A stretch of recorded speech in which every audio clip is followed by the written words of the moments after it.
હું રાજકારણમાં નહીં આવું તો મારા શબ્દની વેલ્યુ શું? હું અત્યારે એમ કહું મારા રાજકારણમાં નથી હું આવું તો પબ્લિક ડફોર ગણશે કે આ તો સારો નાલાયક છે. ના પાડતો તને સીધો રાજકારણમાં આવી ગયો. પબ્લિક બુદ્ધિશાળી છે, ખબર પડશે. હકાબા ના પાડતા હતા બધા ઇન્ટરવ્યુમાં કહેતા રાજકારણમાં નથી આવું, તો શું લેવા આવ્યો? કાં તો આ પાડે કાં તો ના પાડે. નથી આવું તો નહીં આવવાનું, આવવું છે તો આવવાનું, એમાં એક વાત કરવાની. એટલે હું પ્રાર્થના શું કરું, માં ભગવતી મને કોઈ રાજકારણમાં ન લઈ જાય. પાછું કીધું કે મજબૂરી આવી જાય, કોઈ પ્રેશર આવી જાય કે તમારા ઘરને પૂરું કરી નાખશું આરામ કરો, તો તમારે આવવું પડે. આ દુનિયા એવી છે, તમારી જરૂર હોય ને તો તમે ગમે લઈ જાય કે તમારે આવવું પડશે હો, ને કે તમારું હમણાં બંગલા વેચાય છે એ લોકોના સ્વાર્થ માટે આપણે આવવાનું.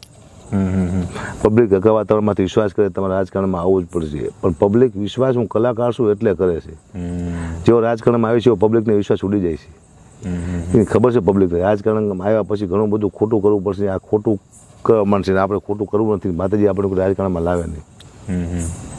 અમુક મજબૂરી હોય તો ક્યાંક ને ક્યાંક જઈને બેહવું પડે રાજકારણ વ્યક્તિ સાથે, નેતાઓ સાથે બેહવું પડે છે.